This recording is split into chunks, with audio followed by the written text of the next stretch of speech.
Santa Fe Radio 91.1, los reportajes imprescindibles para escuchar en la mañana de la gran radio de Santa Fe. Y ustedes saben que hace muy poquitos días se estrenó en la plataforma Netflix una película que se llama La Sociedad de la Nieve, que recuerda a la tragedia de los Andes, allá por 1972, con el grupo de rugbyers uruguayos que intentó cruzar la cordillera de los Andes para ir a jugar un partido amistoso en Chile, y que termina en esta tragedia con un montón de muertos y toda la historia que todos conocemos.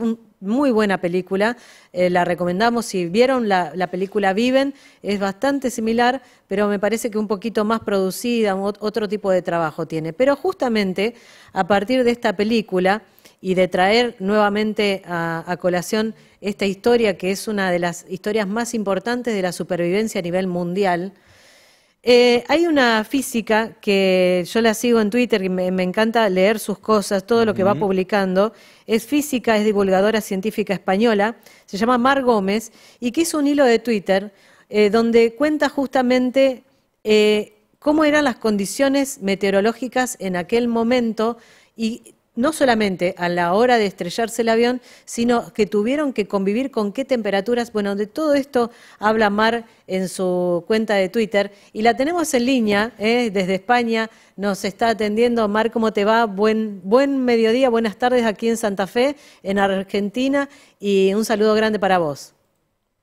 ¿Qué tal? Buenas tardes. Un saludo para vosotros también. Bueno, me imagino también impactada con esta historia, ¿no?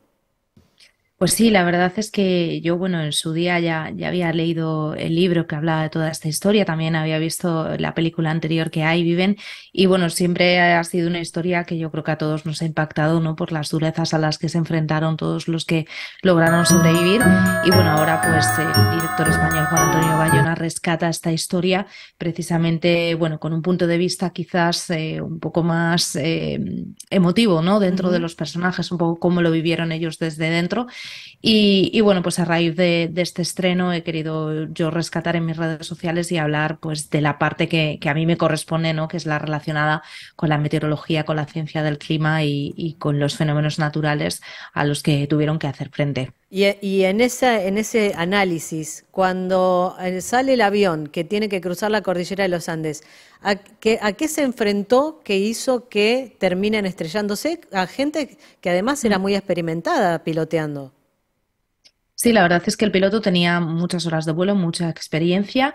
Ya se pospuso la salida hasta Santiago de Chile porque en principio despegaban el 12 de octubre y ese día ya tuvieron que aterrizar, pasar la noche en Mendoza porque las condiciones atmosféricas no eran buenas, no había un buen pronóstico. Entonces esperaron un día más. El 13 de octubre decidieron salir porque la previsión del tiempo indicaba que la situación iba a mejorar durante la tarde.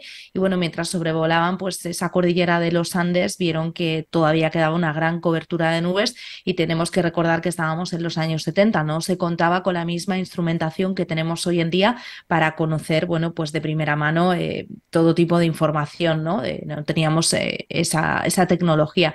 Entonces, bueno, lo que ocurrió realmente es que ellos no podían ver lo que había debajo del avión, ¿no? Volaban con los instrumentos que tenían, y hubo un fallo en un error de cálculo en la navegación porque ellos hablaron, los pilotos, el piloto y copiloto, hablaron con el control aéreo y efectivamente les confirmó que podían empezar a descender de altitud, algo que se recomienda cuando ya nos estamos acercando a nuestro destino. Y claro, ellos estaban sobrevolando la cordillera. ¿Qué ocurrió? Que al bajar a esos 3.500 metros de altitud que fueron autorizados, se encontraron, pues en cuanto se disiparon un poquito las nubes, con esas crestas, esos picos de los Andes que ya estaban pues prácticamente encima de ellos, y de ahí vino la colisión posterior del avión, bueno, las colisiones posteriores, porque por mucho que intentaron meter potencia al avión y recuperar esa altitud, ya era demasiado tarde para poder hacerlo. Así que desde luego que las condiciones atmosféricas jugaron un papel crucial porque esa capa de nubes fue determinante a la hora de provocar el accidente. ¿A cuánto quedaron del lugar donde tenían que aterrizar? ¿A cuánto tiempo o a cuántos kilómetros? ¿De cuánto Pues era a la 80, falla? Sí, a 89 kilómetros, mucho más de lo que pensaban. De hecho, los supervivientes, cuando el copiloto todavía podía dar algo de información, pensaban que estaban más cerca, Claro. realmente. Entonces, bueno, creo que a lo mejor si hubieran sabido que había tanta distancia, quizás bueno, pues a lo mejor nunca lo podremos saber, pero a lo mejor hubieran tenido mucho más miedo, ¿no?, a emprender ese camino. Y de hecho se refleja también muy bien en la película, ¿no?, ese momento que llegan a ascender uno de los picos y lo que ellos esperaban eran ver Sí. los valles verdes de Chile y se encuentran con más montañas que, bueno, hacen más duro ese desafío. Así que estaban bastante más lejos de lo que ellos pensaban. Mar, se habla de que si las condiciones climáticas no hubiesen sido las que terminaron siendo, quizás ninguno sobrevivía. Por ahí sí, o había un frío mucho menor o si había un frío mucho más extremo. Si no hubiesen sido la temperatura que ellos atravesaron, quizás ninguna de las personas hubiesen sobrevivido. ¿Esto es así? Bueno, las temperaturas eran, la verdad es que muy gélidas. A mí a Extremas. día de hoy me sigue sorprendiendo mucho sobrevivieran en esas Claro. circunstancias, ¿no? Porque hablamos de valores que llegaban a los 30 grados bajo cero. Hay que tener en cuenta que estábamos a más de 3.500 metros de altitud, entonces 30 grados bajo cero sin una equipación adecuada. Bueno, pues en pocos minutos podemos entrar en hipotermia y en congelación. Es cierto que ellos hicieron una especie de, entre comillas, búnker, ¿no?, dentro de ese Ujú. fuselaje que les quedaba, y se transmitía en el cuerpo, con los cuerpos humanos, ese calor, y bueno, pues se pusieron todas las prendas que pudieron para poder emprender esa marcha final que les llevaría al rescate. Pero esas condiciones de temperatura, pues lógicamente muchos de ellos, los heridos más graves, no pudieron aguantarlas. La primera noche en la intemperie murieron varias personas más solo por esas temperaturas, ese dolor, esa desorientación, esas heridas que también, bueno, se infectaban, esas fracturas. Ujú. Y bueno, la situación mejoró posteriormente cuando fueron pasando las semanas porque ya nos adentrábamos en el verano Claro. y en el deshielo y esas temperaturas iban siendo más agradables. Igual Pero es tuvieron, sorprendente. sí, Mm. igual tuvieron que pasar por un momento muy difícil con una avalancha, ¿no? Que fue lo que ahí murieron otros más. Sí, la verdad es que, bueno, a medida que conoces la historia te vas sorprendiendo más y más porque por si no fueran pocas las dificultades, ¿no?